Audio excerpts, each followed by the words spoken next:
He batted for a world record chase on one leg, and what happened to him after cricket is even crazier than the innings itself.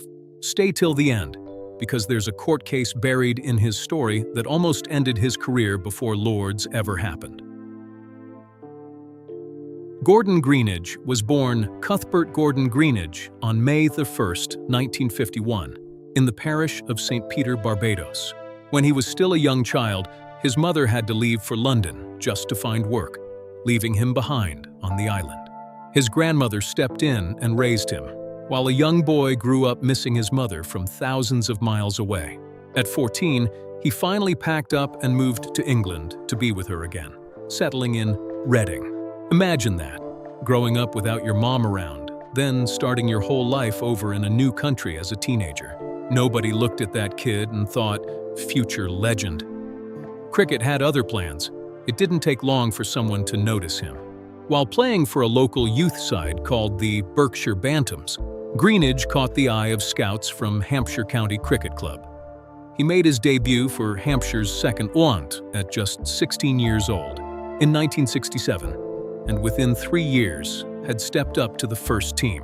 By 1974, he'd become one of Hampshire's most consistent batsmen, forming a brilliant opening partnership with the South African great Barry Richards. He would go on to spend 19 years at Hampshire in total, becoming one of the most feared county openers in England before most fans back in Barbados had even seen him play. His international career almost didn't happen the way people assume. Because Greenidge had grown up and built his cricketing education in England, the West Indies didn't come calling until he was around 23 years old. When his Test debut finally arrived, in November 1974 against India in Bangalore, he didn't waste the opportunity. He scored 93 in the first innings and then 107 in the second, becoming just the 8th West Indian in history to score a century on Test debut. It was an emphatic answer to anyone who wondered whether a player shaped by English county cricket could still perform for the Caribbean. From there, his career only grew. Test matches, 758 runs, an average of 44.72, 19 centuries. In 1977, Wisden, the sport's most respected almanac, named him one of its Cricketers of the Year. He also built a devastating one-day international career, playing 128 ODIs and scoring 5,134 runs, including a remarkable moment in 1988 when he became the first player in history to score a century in his 100th ODI appearance. He won 2 World Cups with West Indies, back-to-back, in 1975 and 1979, at a time when the team was simply the most feared side in world cricket. But no discussion of Greenidge's career is complete without talking about Desmond Haynes. Starting in 1978, the two of them formed what's still considered the most successful opening partnership in the history of Test cricket. Innings together, 6,282 runs as a pair, 16 century stands. Bowlers around the world dreaded seeing the two of them walk out together because there was rarely a soft platform to be found. Haynes himself has said plainly that while their names are remembered as a duo, he considered Greenidge the better player of the two, someone whose technique against fast bowling was simply on another level. In interviews years later, both men reflected on how different their paths into that partnership actually were. Greenidge had years of hardened county experience behind him before he ever wore a West Indies shirt, while Haynes came into Test cricket almost straight off the back of local club matches in Barbados, with barely any first-class experience to draw on. Somehow, those two very different journeys fit together perfectly at the crease, and neither man has ever fully been able to explain why it worked as well as it did. Still, the moment people talk about more than any other happened in 1984, at Lord's, the most famous cricket ground on Earth. West Indies needed 342 runs to win the second Test against England in under a day and a bit of play, a target that felt completely out of reach. Nobody thought it was doable. Then, early in the innings, Greenidge injured his leg. Every step hurt. Every run between the wickets was painful. Most players would have backed off right there, protected their body, settled for a respectable score, and let the team fall short. He didn't.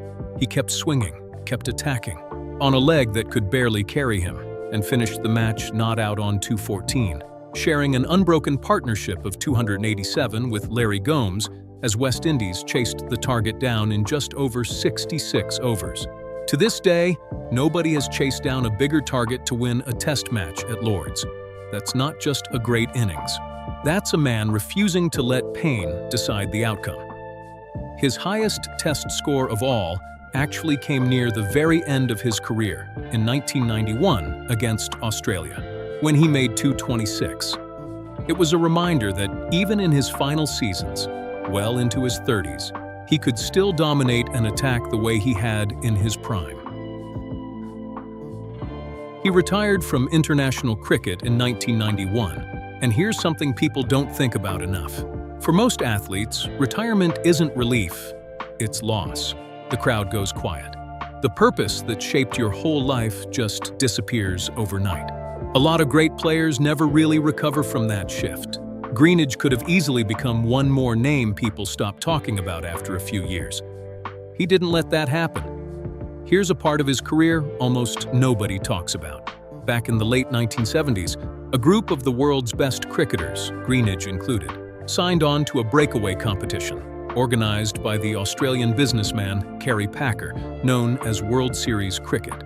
It offered players far better pay than the traditional boards were giving them at the time, at a moment when even the best cricketers on the planet were paid a fraction of what other professional athletes earned.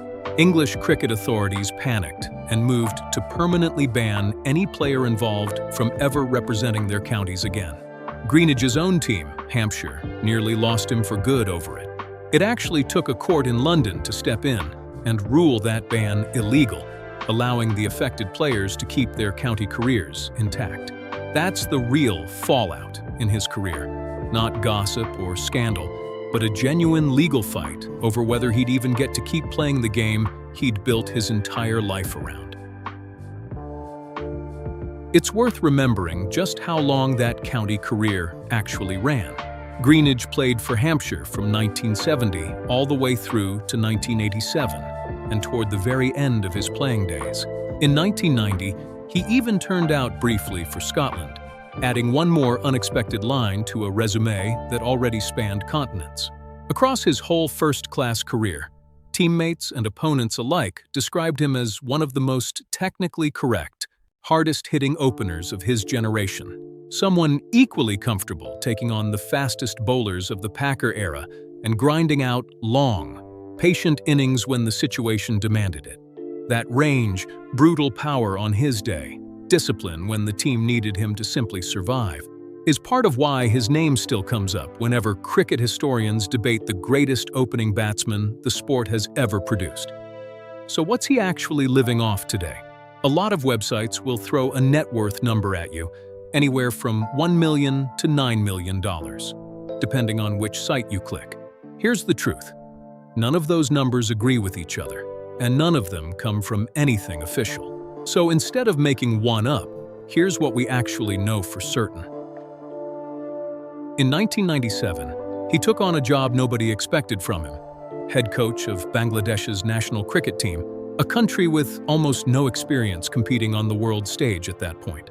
That very same year, Bangladesh won the ICC trophy under his guidance, a result that sent them to their first ever Cricket World Cup, held in 1999. Picture what that meant for a generation of young cricket fans in Bangladesh who had never once seen their country compete against the best teams on earth.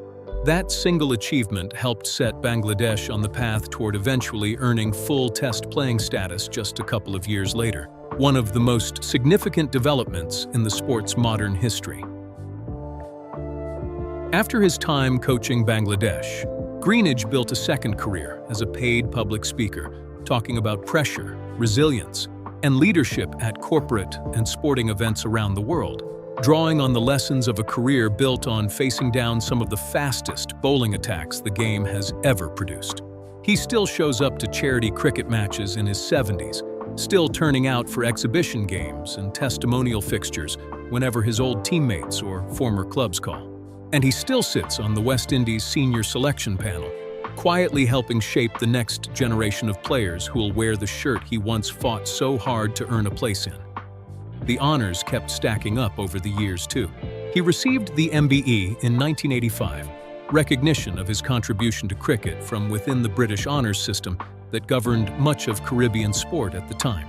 In 2009, he became one of the first 55 players ever inducted into the ICC Cricket Hall of Fame, joining a list of the most important figures the sport has ever produced. Later in life, the University of the West Indies awarded him an honorary Doctor of Laws degree, alongside his old batting partner, Desmond Haynes, in recognition of their joint contribution to West Indies cricket.